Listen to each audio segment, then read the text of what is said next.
आप सब खैरियत से होंगे। This is me Umme Aman. Student, हमारा chapter number 3 organic chemistry continue है, जिसमें हमने मुख्तलिफ चीजों को डिस्कस किया। नाउ आज के इस वीडियो में हम अपने लास्ट टॉपिक को डिस्कस करेंगे और इस पूरे चैप्टर को वाइंड अप करेंगे। ठीक है, तो हमारा जो आज का जो टॉपिक है वो बहुत इंपॉर्टेंट टॉपिक है और इस चैप्टर का लास्ट टॉपिक है, वो टॉपिक है फंक्शनल ग्रुप। नाउ आज की वीडियो में हम इन डिटेल समझेंगे कि फंक्शनल ग्रुप है क्या, फंक्शनल ग्रुप को किस तरीके से क्लासिफाई किया जाएगा और फंक्शनल ग्रुप में हमारे पास कितनी टाइप की बॉन्ड होती है, I mean single bond, double bond और ट्रिपल बॉन्ड। तो इन तीनों को हम समझेंगे और साथ ही ट्रिक भी हम इस्तेमाल करेंगे और सीखेंगे कि किस तरीके से हम याद रख सकते हैं कि हमारे पास सिंगल बॉन्ड कब बनेगी, डबल कब बनेगी और ट्रिपल कब बनेगी। ठीक है, तो सबसे पहले डिस्कस करते हैं फंक्शनल ग्रुप को। नाउ स्टूडेंट, अगर हम फंक्शनल ग्रुप को समझें कि फंक्शनल ग्रुप है क्या, तो उससे पहले हमें कुछ प्रीवियस चीजें रिवाइज करनी पड़ेगी ताकि हमें समझने में आसानी हो। ठीक है, अगर हम डायरेक्ट डेफिनेशन से समझेंगे तो आपको क्लियर नहीं होगा, इसलिए हम कोशिश करेंगे अपने इस टॉपिक को थोड़ा आसान करें ताकि हमें लॉन्ग टर्म याद रहे। तो अगर मैं आपको बताऊं, हमारे पास जो हाइड्रोकार्बन है, हाइड्रोकार्बन हमने स्टार्ट में डिस्कस किया था, यानी कि ऑर्गेनिक केमिस्ट्री में ऑर्गेनिक कंपाउंड यानी कि जो हमारे पास होता है, बेसिकली ऑर्गेनिक केमिस्ट्री क्या है, ऑर्गेनिक केमिस्ट्री वो हमारे पास केमिस्ट्री की ब्रांच है जिसमें हम हाइड्रोकार्बन या उसकी डेरिवेटिव्स की डिस्कशन करते हैं, यानी उसकी स्टडी को समझते हैं। तो बेसिकली जो हमारे पास हाइड्रोकार्बन है स्टूडेंट, यानी कि हाइड्रोजन, हाइड्रो और इसके साथ ही कार्बन। ठीक है, तो हमारे पास हाइड्रोकार्बन ऐसे कंपाउंड है जो कंटेन करते हैं अपने पास कार्बन को और हाइड्रोजन को। ठीक है, यानी कि ऐसे कंपाउंड जिनके पास कार्बन भी मौजूद है और हाइड्रोजन भी मौजूद है। ठीक है स्टूडेंट, नाउ इसके बाद ही हमने समझा था अल्केन को, अल्काइन को और अल्कीन, अल्केन और अल्काइन को। ठीक है, तो हमारे पास जो अल्केन, अल्कीन और अल्काइन है, नाउ अगर हम देखें कि ये किस तरीके के बॉन्ड को बनाएगा। ठीक है, अभी हमने सिर्फ बेसिक अपना रिवाइज किया है, सही है, अभी हमने कोई नई चीज नहीं पढ़ी है, ये सारी चीजें हमने पिछली वीडियो में पढ़ चुके हैं। हम जब हमने ऑर्गेनिक केमिस्ट्री का चैप्टर स्टार्ट किया था स्टूडेंट, तो उसमें ही हमने सारी बेसिक चीजें डिस्कस की थी कि ऑर्गेनिक केमिस्ट्री में ऑर्गेनिक कंपाउंड को हम डिस्कस करते हैं। वो ऑर्गेनिक कंपाउंड कौन से होते हैं जो कंटेन करते हैं कार्बन को और हाइड्रोजन को, तो इसे हम क्या कहेंगे, हाइड्रोकार्बन कहेंगे। सही है, सिर्फ बेसिक चीजें हमने रिवाइज की है ना, उसमें हमने अल्केन, अल्कीन, अल्काइन को पढ़ा। तो यहाँ पर हम एक चीज जो नई सीखेंगे वो इनके बॉन्ड के बारे में सीखेंगे कि इनकी बॉन्ड किस तरीके की होंगी, सिंगल बॉन्ड किस में बनेगा, डबल किस में और ट्रिपल किस में बनेगा। तो इसे याद रखने का एक आसान तरीका है वो ये कि स्टूडेंट हमारे पास जो अल्केन होता है इसकी स्पेलिंग में आता है हमारे पास ए। ठीक है, अल्कीन की स्पेलिंग में आता है ई और अल्काइन की स्पेलिंग में आता है वाई। सही है, अब अगर हम अल्फाबेट्स में देखें तो सबसे पहला अल्फाबेट हमें मिलेगा ए। ठीक है, उसके बाद क्या आता है, ई आएगा। ठीक है, और बिल्कुल वाई हमारे पास लास्ट में आएगा। सही है, अगर हम इन तीनों में से, चूंकि हमारे पास ए है, ई है और वाई है, ठीक है, अल्केन, अल्कीन और अल्काइन में हमारे पास ए, ई और वाई, तो अल्फाबेट सीरियल वाइज देखें तो सबसे पहले ए आता है, फिर ई आता है और वाई सबसे लास्ट में आता है। तो इस वजह से हमने इसको नंबरिंग दे दी 1 2 3। सही है, इसको पहले 1 क्यों दिया, क्योंकि इसमें ए है, सही है, ए पहले आता है, फिर हमने ई दिया, ई नंबर 2 में दिया, ई बाद में आता है और वाई बिल्कुल लास्ट में, तो उसको 3 दे दिया। ठीक है, ये नंबरिंग मैंने क्यों दी है, नंबरिंग हमने इसलिए दी है ताकि हम याद रख सके कि कौन सा सिंगल बॉन्ड बनाएगा, कौन सा डबल, कौन सा ट्रिपल। अगर आपको ये थोड़ा कंफ्यूजन लग रहा है, इस तरीके से याद करने में कोई प्रॉब्लम हो रही है, आप कंफ्यूज हो रहे हैं, तो आपने जिस तरीके से अपने तरीके से याद रखा है वैसे भी याद रख सकते हैं।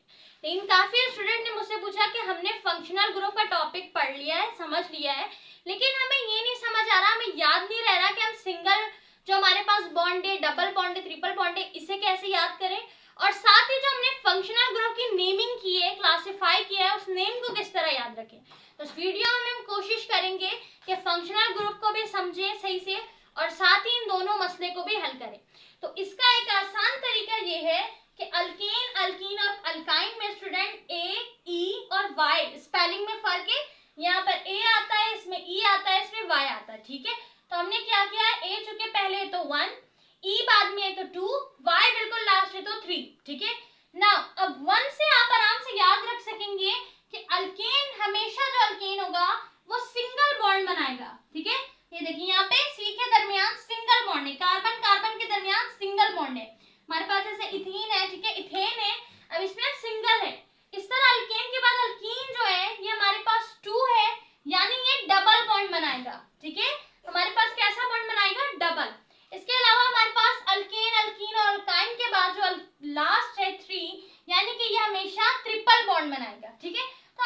नंबर की मदद से इजीली याद रख सकते हैं कि हमारे पास कौन सिंगल बनाएगा, कौन डबल बनाएगा और कौन ट्रिपल बनाएगा। ठीक है, तो ये हमारी बॉन्डिंग तो हो गई, सही है। नाउ स्टूडेंट, अब हमारा जो मेन टॉपिक है जो हमने समझना है, फंक्शनल ग्रुप।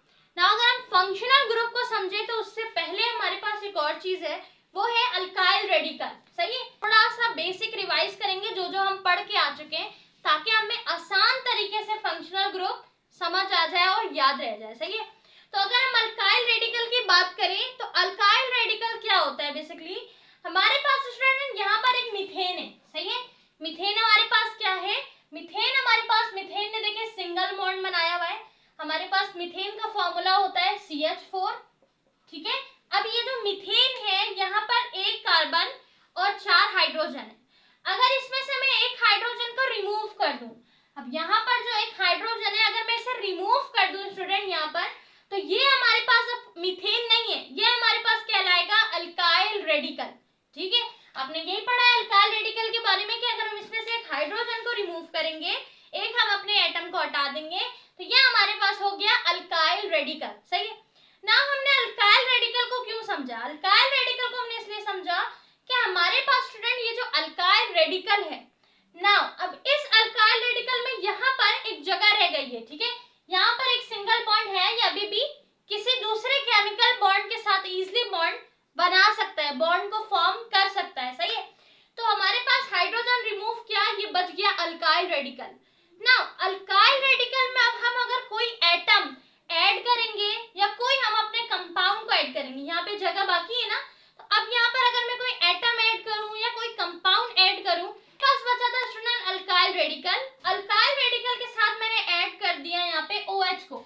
ठीक है, OH क्या है, ग्रुप ऑफ एटम है, इसके अंदर हमारे पास ऑक्सीजन भी है और हाइड्रोजन भी है, तो ये एक OH ग्रुप है ना। OH ग्रुप को जब मैंने ऐड किया तो मेरे पास ये जो ग्रुप है, अब ये OH ग्रुप जैसे ही ऐड होगा किसके साथ, अल्काइल रेडिकल के साथ, तो ये इस पूरे अल्काइल रेडिकल के स्टूडेंट प्रॉपर्टी को, इसके फंक्शन को चेंज कर देगा। ठीक है, तो ये बेसिकली इसके किसकी चीज के ऊपर इफेक्ट कर रहा है, फंक्शन के ऊपर।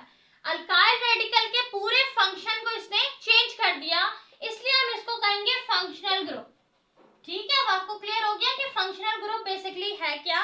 फंक्शनल ग्रुप हमारे पास जब हम अल्काइल रेडिकल में किसी एटम को या ग्रुप ऑफ एटम को ऐड करेंगे तो वो उसके पूरे फंक्शन को चेंज कर देगा, वो हमारे पास कहलाएगा फंक्शनल ग्रुप कहलाएगा।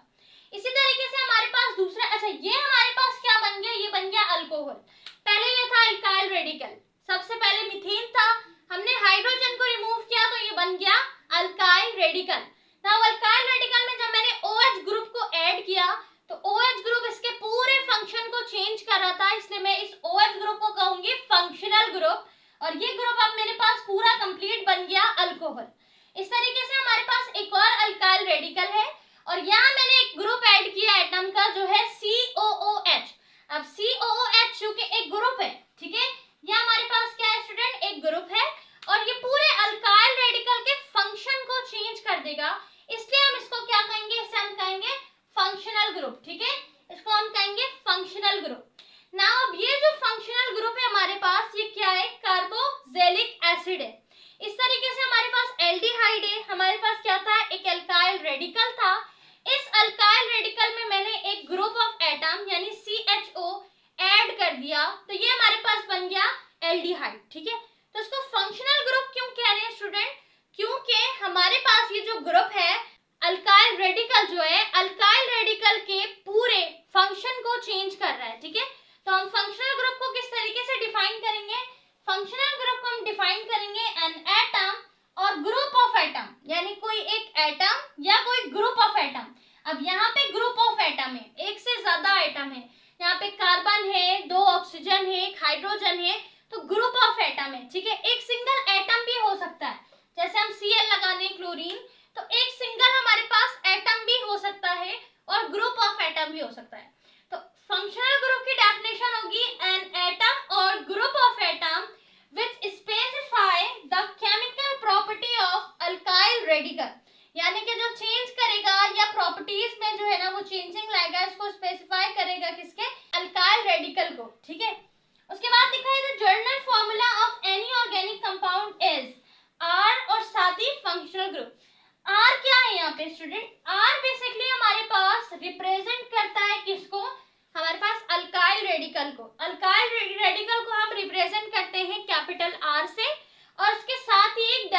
जाते हैं, ठीक है। अब ये डैश किस चीज को बता रहा है? Dash means it can form another chemical bond. इस डैश का मतलब है कि ये मजीद किसी दूसरे केमिकल बॉन्ड के साथ बॉन्ड बना सकता है, ज्वाइन हो सकता है, ठीक है। तो हमारे पास ये R यानी कि रेडिकल ग्रुप, इसके साथ यानी अल्काइल रेडिकल, और साथ ही फंक्शनल ग्रुप। तो जब किसी फंक्शनल ग्रुप को हम किससे मिलाएंगे? अल्काइल रेडिकल के साथ मिलाएंगे, अटैच करेंगे, तो ये हमारे पास एक जर्नल फॉर्मूला बन जाएगा किसका? ऑर्गेनिक कंपाउंड का, ठीक है। तो हमने क्या समझा? हमने समझा फंक्शनल ग्रुप को। फंक्शनल ग्रुप को किसकी मदद से? अल्काइल रेडिकल की मदद से। क्योंकि जब स्टूडेंट अल्काइल रेडिकल में से, यानी हमारे पास एक मीथेन है या हमारे पास कोई और ऑर्गेनिक कंपाउंड है, उस ऑर्गेनिक कंपाउंड में से जब हम एक हाइड्रोजन को हटा देंगे तो वो बन जाएगा अल्काइल रेडिकल। अब इस अल्काइल रेडिकल के साथ कोई भी फंक्शनल ग्रुप ऐड हो जाएगा, और वो फंक्शनल ग्रुप है क्या? यानी कि कोई भी एक ऐसा सिंगल एटम या ग्रुप ऑफ एटम जो अल्काइल रेडिकल की पूरी प्रॉपर्टीज को स्पेसिफाई करे, उसके फंक्शन को चेंज कर दे, उसे हम कहेंगे फंक्शनल ग्रुप, ठीक है। तो ये हमारे पास पूरा कॉन्सेप्ट था फंक्शनल ग्रुप को। साथ ही हमने डिस्कस किया बॉन्ड को। अल्केन, अल्कीन, अल्काइन के 3 बॉन्ड है, सिंगल, डबल और ट्रिपल। अल्केन हमेशा सिंगल बॉन्ड बनाएगा, अल्कीन डबल बनाएगा, अल्काइन हमेशा ट्रिपल बॉन्ड बनाएगा, ठीक है।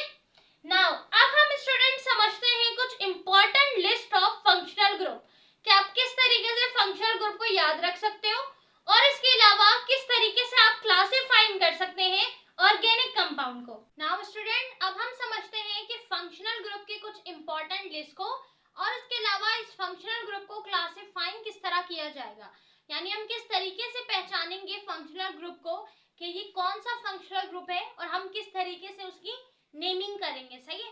तो यहाँ पर मैंने कुछ इंपॉर्टेंट जो है फंक्शनल ग्रुप को लिखे हैं, एक लिस्ट बनाई है। अदरवाइज आपकी बुक में भी कुछ हमारे पास इंपॉर्टेंट फंक्शनल ग्रुप दिए गए, ठीक है। तो यहाँ पर जो लिस्ट में हमारे पास कुछ नेम है और उसके फंक्शनल ग्रुप और एग्जाम्पल है, इनकी मदद से हम समझते हैं कि किस तरीके से नेमिंग दी जाएगी। तो हमारे पास नेम में लिखा है अल्कोहल, सही है। तो ये बेसिकली एक फंक्शनल ग्रुप का नाम है अल्कोहल। तो अल्कोहल को आप कैसे पहचानेंगे? देखिए स्टूडेंट, सबसे पहले अगर हम इसका फंक्शनल ग्रुप देखें तो अल्कोहल का फंक्शनल ग्रुप होता है OH, ठीक है।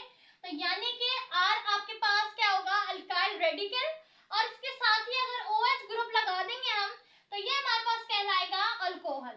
इसी तरीके से हमारे पास है एल्डिहाइड।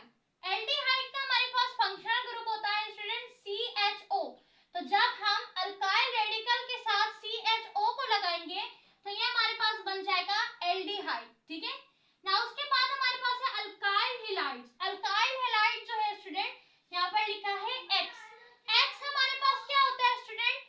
X हमारे पास होता है हैलोजेंस, यानी कि हैलोजेंस यानी कि हैलोजन ग्रुप में हमारे पास जितने भी एलिमेंट है, क्लोरीन है, ब्रोमीन है, ये सारे हमारे पास इसमें आ जाएंगे, ठीक है। तो अब अगर आपको नजर आए किसी जगह पे क्लोरीन है, किसी जगह पे ब्रोमीन है, ठीक है, या फिर कोई और हैलोजन ग्रुप्स है, तो वहां पर हमारे पास वो क्या कहलाएगा? वो कहलाएगा अल्काइल हैलाइड, ठीक है। यहाँ पर हमने अल्काइल रेडिकल के साथ X लगा दिया, ठीक है। अब आपने गौर करना है कि वहां पे कौन सा एटम दिया हुआ है, ठीक है। हैलोजेंस का कौन सा जो है ना स्टूडेंट एटम वहां पे दिया हुआ है, बेसिकली वो हमारे पास क्या कहलाएगा? अल्काइल हैलाइड्स कहलाएगा। उसके बाद हमारे पास इमाइंस है, यानी NH2। तो अगर अल्काइल रेडिकल्स के साथ NH2 लगा हुआ हो तो हमारे पास इमाइंस है, सही है ना। उसके बाद हमारे पास एक और नेम है कार्बोक्सिलिक एसिड। तो जब हमारे पास फंक्शनल ग्रुप में यानी अल्काइल रेडिकल्स के साथ COOH लगा हुआ हो, अब गौर करेंगे जब हमारे पास अल्काइल रेडिकल के साथ COOH लगा हुआ होगा तो वो हमारे पास कहलाएगा कार्बोक्सिलिक एसिड। इसके अलावा हमारे पास एक और कीटोन ग्रुप है, कीटोन ग्रुप होता है COO। अच्छा, कीटोन के साथ हमेशा हमारे पास 2 अल्काइल रेडिकल होंगे, ठीक है। यहाँ पर अल्काइल रेडिकल है और साथ ही दरमियान में हमारे पास कौन सा फंक्शनल ग्रुप है? CO है, यानी कि कीटोन्स है, ठीक है। अब ये जो है हमारे पास लिस्ट तमाम इंपॉर्टेंट फंक्शनल ग्रुप की, जिसकी मदद से हम स्टडी करते हैं ऑर्गेनिक केमिस्ट्री को, ठीक है। ये हमारे पास जो इंपॉर्टेंट फंक्शनल ग्रुप की लिस्ट है स्टूडेंट, ये हमें क्यों नेमिंग बताई जाती है फंक्शनल ग्रुप की? ताकि हम ऑर्गेनिक केमिस्ट्री यानी तमाम ऑर्गेनिक कंपाउंड को इजीली स्टडी कर सके। सही है ना। अब हम इन्हें नेम कैसे देंगे, क्लासिफाई किस तरह करेंगे, तो यहाँ पर मैंने आपके पास कुछ एग्जाम्पल के लिए फंक्शनल ग्रुप लिखे हैं। ये हमारे पास क्या है स्टूडेंट, ये हमारे पास एक अल्काइल रेडिकल है। सही है, क्योंकि यहाँ पे एक हाइड्रोजन नहीं है, तो ये हमारे पास अल्काइल रेडिकल है ना। अगर यहाँ पर मैं OH लगा दूं तो अभी हमने डिस्कस किया कि OH जब भी आएगा तो वो हमारे पास बनेगा अल्कोहल। ठीक है, तो आपने इस तरीके से देखकर बताना है कि अगर आपके पास NH2 लगा हुआ है तो वो हमारे पास कौन सा जो है वो ग्रुप है, कौन सा हमारे पास उसका क्या नेम है उस फंक्शनल ग्रुप का। सही है, इस तरीके से यहाँ पर हमारे पास देखें ऑक्सीजन और क्या है, कार्बन है। तो जब हमारे पास CO हो यानी ऑक्सीजन और कार्बन हो और दो हमारे पास अल्काइल रेडिकल है तो ये हमारे पास होगा कीटोन। ठीक है, इसके साथ ही हमारे पास कार्बोक्सिलिक एसिड है स्टूडेंट, यानी कि COOH लगा हुआ है। ठीक है, यहाँ पर COOH किसको वाजे कर रहा है, हमें बता रहा है कि ये फंक्शनल ग्रुप जो है इसका नेम है कार्बोक्सिलिक एसिड। इसके अलावा यहाँ पर Cl लगा हुआ है। ठीक है, यानी एक एटम लगा हुआ है Cl। तो क्लोरीन हमारे पास चूंकि हेलोजेन्स ग्रुप में मौजूद होता है तो हेलोजन ग्रुप का हुआ X, और अभी हमने डिस्कस किया था X हमारे पास होता है अल्काइल हैलाइड, तो यहाँ पर आ जाएगा अल्काइल हैलाइड। ठीक है, तो आपको पेपर में इस तरीके से जो है ना वो ग्रुप ऑर्गेनिक कंपाउंड का स्ट्रक्चर दे दिया जाएगा और वहां पे आपसे नेमिंग पूछी जाएगी। तो आप इसको देख के इजीली नेम बताएंगे। नेम आपको किस तरीके से याद होगा, जब आपको ये पूरी लिस्ट याद होगी, आपकी बुक में मौजूद है, आप अपनी बुक में से भी याद कीजिएगा। यहाँ पर भी मैंने कुछ लिख दिए, आपकी बुक में कुछ इजाफी है, जैसे वहां पर ईस्टर लिंकेज, ईस्टर के बारे में बताया, फिनोल का बताया हुआ है, तो आप वहां से देख के इजीली याद कर लीजिएगा, ताकि अगर पेपर में आपसे पूछा जाए कि हमारे पास इस ऑर्गेनिक कंपाउंड के स्ट्रक्चर का नेम क्या है, तो आप उसके फंक्शनल ग्रुप को देखकर इजीली नाम बता सकें। ठीक है, ये हमारे पास बेसिकली है क्या, ये फंक्शनल ग्रुप है, ये फंक्शनल ग्रुप है, ये फंक्शनल ग्रुप है, ये हमारे पास फंक्शनल ग्रुप है। ठीक है, किस तरीके से, क्योंकि ये अल्काइल रेडिकल को पूरे फंक्शन को चेंज कर रहा है, अल्काइल रेडिकल की प्रॉपर्टीज को स्पेसिफाई कर रहा है। तो कोई भी एक एटम या ग्रुप ऑफ एटम, यहाँ पर क्लोरीन है, ये एक एटम है, यहाँ पे ग्रुप ऑफ एटम है, तो या तो सिंगल एटम या group of atom alkyl radical के साथ जब मिलेंगे, बॉन्ड बनाएंगे, जब साथ होंगे तो वो उसके फंक्शन को चेंज कर देंगे, इसलिए हम इसे कहते हैं फंक्शनल ग्रुप। ठीक है, सो आई होप स्टूडेंट आपको क्लासिफिकेशन यानी किस तरीके से क्लासिफाई करना है हमें ऑर्गेनिक कंपाउंड को, नेमिंग किस तरह करना है, ये आपको समझ आ गया होगा। ठीक है, अदरवाइज आप इसे अपनी बुक से भी रीड करें और कोई भी चीज जो आपको ना समझ आई हो आप बिल्कुल कमेंट में पूछ सकते हैं। आई होप कि इस तरीके से समझने से फंक्शनल ग्रुप इजी हो गया हो। इस पूरे चैप्टर में, ये चैप्टर जो कि हमारा मुकम्मल हो चुका है, इस पूरे चैप्टर में कोई भी टॉपिक जो आपको ना समझ आई हो या हो सकता है कुछ मिस हो गया हो तो आप बिल्कुल मुझे कमेंट में बता सकते हैं। Thank you so